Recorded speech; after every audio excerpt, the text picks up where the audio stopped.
So this guy had a repeated serial cheater habit. He was married 4 times and had numerous women. Like, his thing was to go to bars. Things you do as a teenager, you go to bars, try to meet people, you know. He did it his whole life. Whenever he got into a fight with any of his women, he would just go to a bar and find another one. And what amazes me is that there were so many women that were controlled by him, and he was able to manipulate. And, you know, I think it's the power of the bed. I really do. And that's a problem. That's definitely a problem when not just women, but people in general, like, look to, you know, people in law enforcement and put them on a different level, or somehow they are to be worshipped or something, you know, something's wrong. But his first wife didn't say a whole lot, didn't come out in the media at all very much. She did say that he was a cheater, and she caught him, I think, in bed with someone, so she got rid of him. So it was fairly nonviolent, and he was younger. And what I noticed about the cases he was involved with, he seemed to progress with his violence as he aged, you know. And the types of women that he did get involved with were very non-confrontational, very quiet. They all talk like this. They almost whispered and were very, very quiet. Most of them were very, you know, passive, I would say would be the word. And he knew how to prey on certain, he was a definite predator in the true sense of the word, you know. His second wife here didn't start to talk until he was put away in jail years later. She didn't speak to anyone about it. And finally, when he got put in jail, I guess she felt a sense of relief, a sense of safety. So she went to the media, and she basically said, though there wasn't a lot of physical abuse at that time, he did say to her, if you cross me, if you try to take my my pension or any kind of my money, alimony, anything like that, if you try any of that, you can die, and I will make it look like an accident. Right? So this was in his head.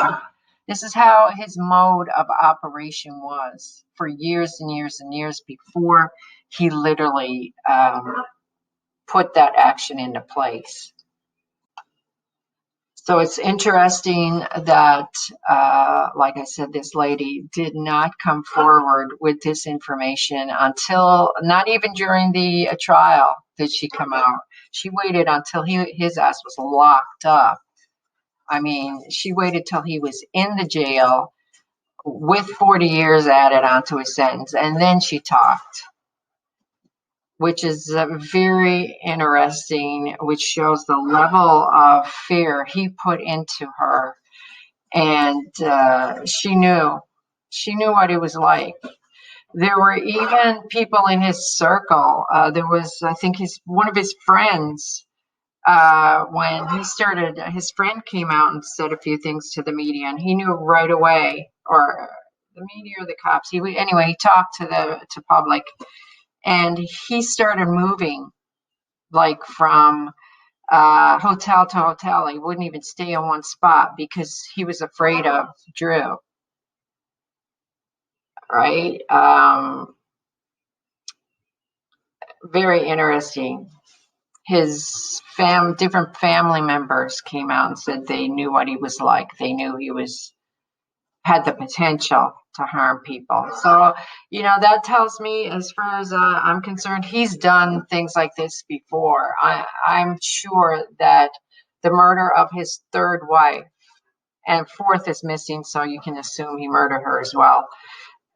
And before these murders, I believe he done some shady stuff, and people knew about it. They just didn't want to talk about it because they're scared to death of him. Sometimes when you look at a picture, you can tell what kind of person that is. You can look into their eyes, into their smile, and you can feel a vibe. You can tell even without meeting that person. And you can tell right here that this lady Kathleen was a pretty decent, nice person and pretty gentle. You can tell just by the way she presents herself in those pictures. You can see even with a black eye on the bottom there, you can see she was still smiling. Dang, that's disgusting. Excuse me. It's disgusting because it's always the person that seems the most empathetic, the most gentle, the nicest that gets screwed over by these narcissistic buffoons.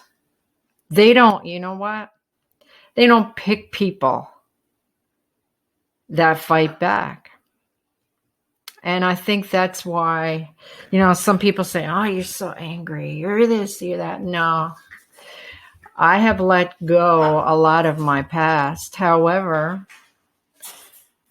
you can guarantee no one is ever going to do it to me again, unless, it is in some random situation where I can't get out of. Because believe me, I have noticed at this stage of my life that when I run up against a narcissistic individual, they have a repulsion against me.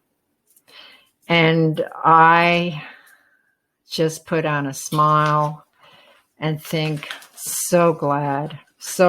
I just wish it had have come sooner in my life.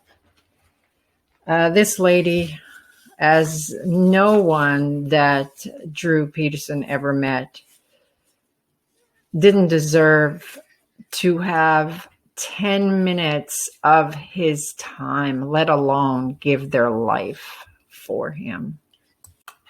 So here, excuse me, he goes again. Fourth wife. And notice how narcissists go back to back to back to back from relationships. They can't handle processing that they're a piece of garbage and they ruin their lives and their relationships. So they just find a new one. They just continue on, rolling on along as if they're, mini gods. And in this case, if you notice Drew Peterson's pattern, as he got older, he chose people that were more vulnerable and more vulnerable. This girl was only 17. She was a kid. So how he managed to be a policeman and to have a relationship with a kid is beyond me, right? Where were the rest of the stand-up community, the rest of the policemen in the department? It's pretty disgusting when you think about it.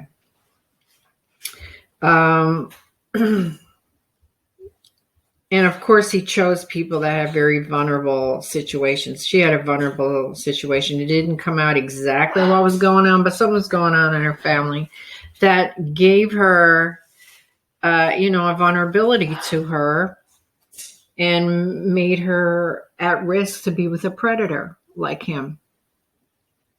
Right? And as he went on in life, his victims got just crazier and crazier, the ones he chose. When he was going through his trial, there were all these women came out, of course, like in all these murderous cases, all these women who have been victimized previously and abused by narcissists are attracted to narcissists and have not broken the mental conditioning yet. So they believe that that is their fate, that is their what they deserve. They'd have zero self-esteem. And if you look at some of the interviews with the ones that he was dating while he was going through this this process, being charged, and he was on the circuit, the talk show circuit, and he was so his ego was just so running high. He thought nothing could touch him. And I remember seeing one of the girls that they interviewed, and she literally looked catatonic. She couldn't speak. She was either doped up on something, or she was just mentally very, very frail. So these are the types of women he chose to have around him, right? Because that's who he could control. That's who he can manipulate. And she's missing to this day, of course. Oh, just like OJ, he didn't do it, right? It's pretty disgusting. Pretty disgusting. Narcissists are another level. But what bothers me is the lack of accountability that was around him. Wouldn't you think that someone in the department would have uncovered his pattern? Does that speak to the lack of ability that they have as police officers? Like, how much damage did he really do? Years and years in a career where he had a gun. You can't tell me he was coming home and abusing his every woman he ever ran into. You cannot tell me that he went out and he treated everyone with respect. And I have a feeling that, who knows, he might have murdered before in his line of duty. I mean, how would people really be able to prove that? How could, especially if he walked in on a scene alone with a vulnerable female who was probably a victim of some kind. How do we know what he ever did to females that he encountered on his job? What a sick, let me not cuss here. What a sick piece of excuse of a person. Like what a desperate person.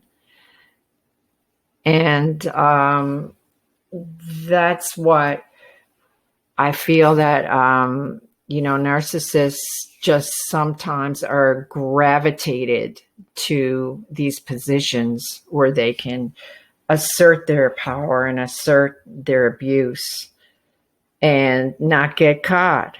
I mean, what better way is to be an abuser, right? And be validated with a badge, with a gun, with a bunch of buddies that support, that you're the leader of, you're the trainer of. Jesus, excuse me, what a mess. Peterson.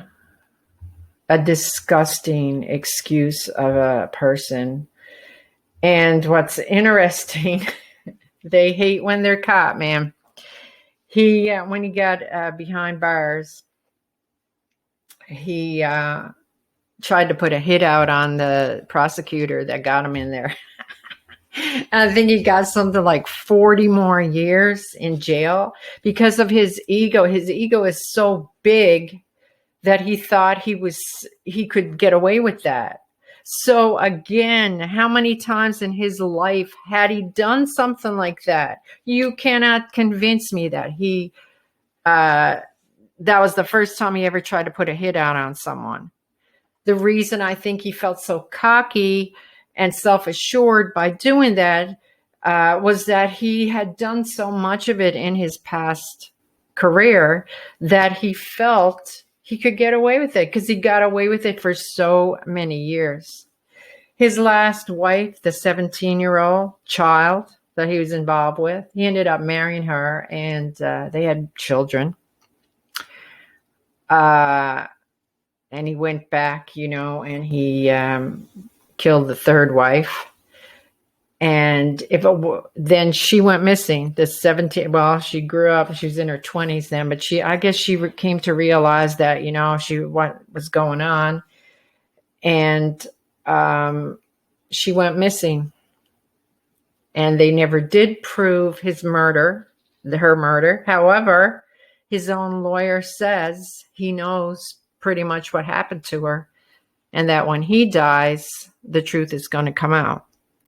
So this guy was just deplorable, and the ego. He's a person that you can really see the narcissistic traits on so very, very well. I mean, some narcissists are what's called very covert. It's on the down low. You don't see it. It's all behind closed doors.